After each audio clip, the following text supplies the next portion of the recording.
राहुल गांधी के चाय बिस्किट पर अधिकारी तो बिफर पड़े।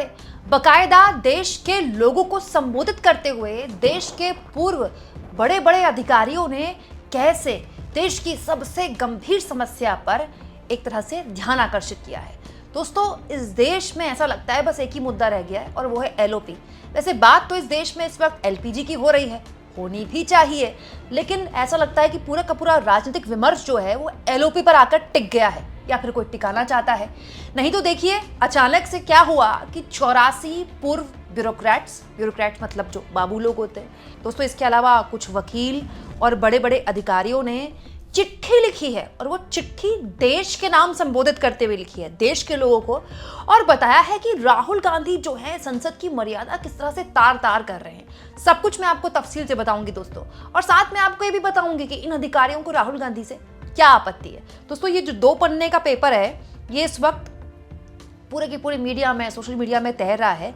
इस 2 पन्ने के पेपर में 84 पूर्व ब्यूरोक्रेट्स यानी कि जो बड़े बड़े अधिकारी होते हैं ना, जो रिटायर्ड होते हैं, उनकी तरफ से, इनमें 4 सीनियर वकील हैं उनकी तरफ से, और कुछ और अधिकारी भी हैं पूर्व में जो रह चुके हैं बड़े बड़े पदों में, उनकी तरफ से एक चिट्ठी लिखी गई है। देखिए नीचे लिखा है coordinator SP Vaid IPS, farmer DGP Jammu and Kashmir. ये तो मौजूदा आईपीएस हैं जो कि पूर्व जम्मू कश्मीर के डीजीपी भी रह चुके हैं।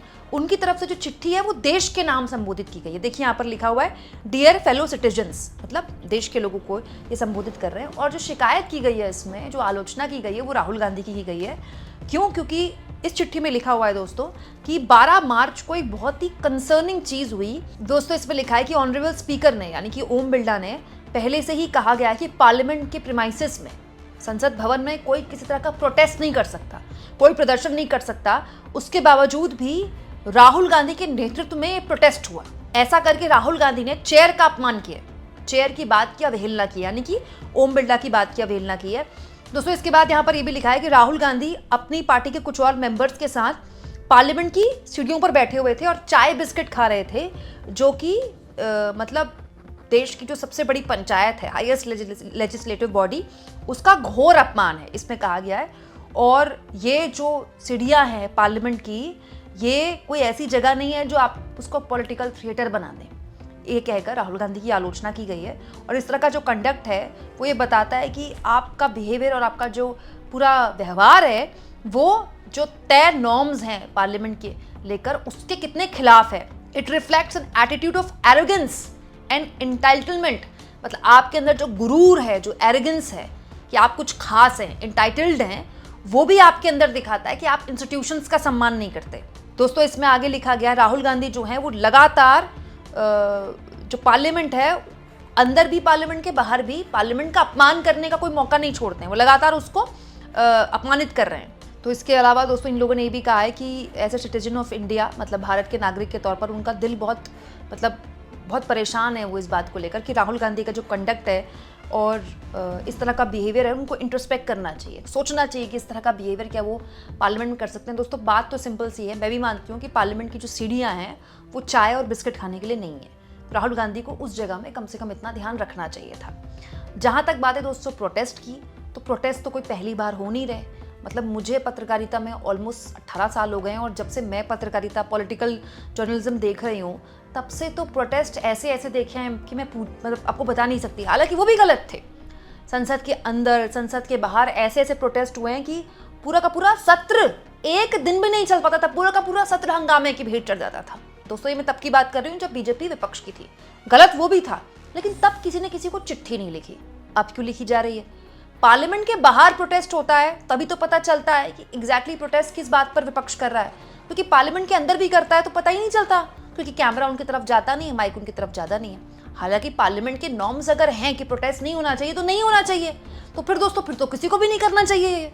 बीजेपी को करती थी। इनफैक्ट जिन राज्यों में बीजेपी, जो कि बहुत कम है, लेकिन जिन राज्यों में बीजेपी विपक्ष में है, वहाँ तो विधानसभा के अंदर भी बीजेपी प्रोटेस्ट करती है। तो अगर ये गलत है तो वो भी गलत है। दूसरा दोस्तों, सबकी अपनी निजी राय है। अगर इन 84 पूर्व ब्यूरोक्रेट्स को और मौजूदा वकीलों को, अधिकारियों को लगता है कि राहुल गांधी पार्लियामेंट का, संसद का अपमान कर रहे हैं, तो बिल्कुल उनको स्वतंत्र हैं, वो लोकतांत्रिक देश है हमारा, अपनी राय रखने के लिए।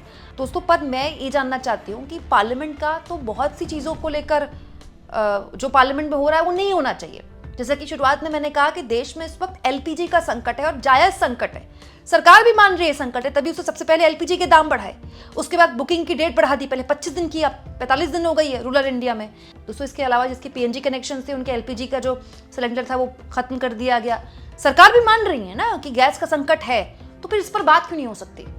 इस पर संसद में बहस क्यों नहीं हो सकती? मतलब अगर इस मुद्दे पर संसद में बहस नहीं हो सकती दोस्तों, तो फिर किस मुद्दे पर संसद में बहस होगी? राहुल गांधी जब खड़े हुए थे इस मुद्दे पर बात करने के लिए, उनको केवल 4 मिनट बोलने दिया गया, जस्ट इन 4 मिनट्स उनको बैठा दिया गया।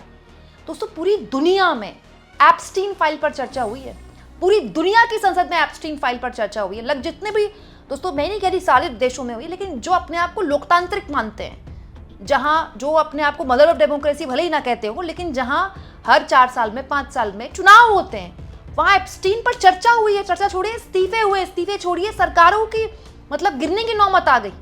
लेकिन हमारे देश में एप्स्टीन नाम नहीं ले सकते आप संसद में। क्यों नहीं ले सकते भाई? एक मंत्री का नाम है उसमें, मंत्री खुद स्वीकार कर रहे हैं कि वो मिले हैं एप्स्टीन से, तो फिर हम बात क्यों नहीं कर सकते इस पे? क्यों चर्चा नहीं कर सकते? इसके अलावा दोस्तों, राहुल गांधी अगर सीढ़ी पर चाय बिस्किट खा रहे हैं, गलत है, मैं बिल्कुल उसका सपोर्ट नहीं करती, लेकिन प्रधानमंत्री संसद में नहीं आते, क्या ये संसद का अपमान नहीं है? क्या मोदी जी अपने आप को, पीएम अपने आप को संसद से ऊपर मानते हैं? पूरा सत्र निकल जाता है दोस्तों, एक बार पीएम झांकने तक के लिए नहीं आते, देखने के लिए तक नहीं आते। बजट सत्र की शुरुआत के एक दिन दिखे थे, अब तो वो भी नहीं दिखते। जो पहला फेज था बजट सत्र का फरवरी में, ये पूरा बजट सत्र जो दूसरा हिस्सा है पार्ट बी, निकलने को तैयार है, 2 अप्रैल को खत्म हो जाएगा। एक बार नहीं दिखे हैं मोदी। जब संसद चलती है मोदी विदेश यात्राएं करते हैं, संसद चलती है मोदी रोड शोज करते हैं, संसद चलती है मोदी रैलीज करते हैं, संसद चलती है मोदी वीडियो कॉन्फ्रेंसिंग के जरिए तमाम कार्यक्रम करते हैं, तमाम अलग अलग कार्यक्रमों में जाते हैं, लेकिन संसद नहीं आता। दोस्तों भारत के इतिहास में शायद ही ऐसा कोई पीएम रहा हो जो इतना कम संसद आता है। क्यों? पीएम को संसद नहीं आना चाहिए? संसद ना आकर क्या पीएम अपने आप को संसद से ऊपर स्थापित करने की कोशिश कर रहे हैं? ये आरोप विपक्ष लगाता है। पीएम को संसद क्यों नहीं आना चाहिए दोस्तों? और तो और दोस्तों, पूरे दुनिया में संकट है, मिडिल ईस्ट में जो कुछ भी हो रहा है, अमेरिका, इजराइल और ईरान के बीच युद्ध की वजह से, आप देखिए हमारे देश में भी उसका प्रभाव देखने को मिला है। क्या इस पर बहस नहीं हो सकती? क्यों नहीं होनी चाहिए इस पर बहस? अगर इन मुद्दों पर संसद में बहस नहीं हो सकती, तो फिर किस मुद्दे पर होगी? अगर इस मुद्दे पर हम बात नहीं कर सकते, हमारा विपक्ष इस पर सवाल पूछ रहा है, लेकिन सरकार की तरफ से कुछ नहीं कहा जाता, विदेश मंत्रालय की तरफ से विदेश मंत्री आते हैं, राज्यसभा में, लोकसभा में लिखा हुआ बयान पढ़ते हैं, सेम, कोई चेंज नहीं, अंग्रेजी में, और बस बात खत्म। सरकार की यही जवाबदेही है। सेम हरदीप पुरी ने किया, वो लिखा हुआ बयान पढ़ा और ये कहा कि कोई क्राइसिस नहीं है, सब सतरंगा सी, बात खत्म। मतलब भारत सरकार की ये जवाबदेही है। संसद चल रही है, उसके बावजूद भी भारत सरकार इस पूरे मामले को एड्रेस करने को राजी नहीं है। आप बताइए दोस्तों, क्या इससे संसद की गरिमा बढ़ती है कि घटती है? दोस्तों आपको याद होगा कुछ वक्त पहले भी राहुल गांधी को लेकर करीब 200 से ऊपर, 270 के आसपास वकील, ब्यूरोक्रेट्स और बड़े बड़े लोग थे जो पूर्व में इतने बड़े अधिकारी रह चुके हैं, उन्होंने चिट्ठी लिखी थी। ये तब की बात है दोस्तों जब राहुल गांधी ने वोट चोरी के जबरदस्त तरीके से प्रेस कॉन्फ्रेंस की थी, बड़ी विस्फोटक प्रेस कॉन्फ्रेंस थी। तब राहुल गांधी के खिलाफ इन लोगों ने चिट्ठी लिखी थी कि ये जो चुनाव आयोग की पूरी छवि है उसकी साख में बट्टा लगा रहे हैं। और अब ये कहा जा रहा है कि राहुल गांधी चाय बिस्किट खा के संसद की साख को कम कर रहे हैं। तो दोस्तों मुझे ये बताइए कि संसद में इतने इंपॉर्टेंट बिल, मनरेगा खत्म करके सरकार जी राम जी बिल ले आई, एक रात में उसको पास कर दिया गया। एक रात में क्या उस बिल पर 2-3 दिन चर्चा नहीं हो सकती थी? वक्फ जैसे इतने इंपॉर्टेंट बिल सरकार लेकर आई जो बाद में सुप्रीम कोर्ट ने उसके कुछ प्रावधान पर रोक भी लगा दी, क्या उस पर 3-4 दिन चर्चा नहीं हो सकती थी? रातों रात उसको पास कर दिया गया। रात के 1-1 बजे तक, 2-2 बजे तक संसद बैठती है।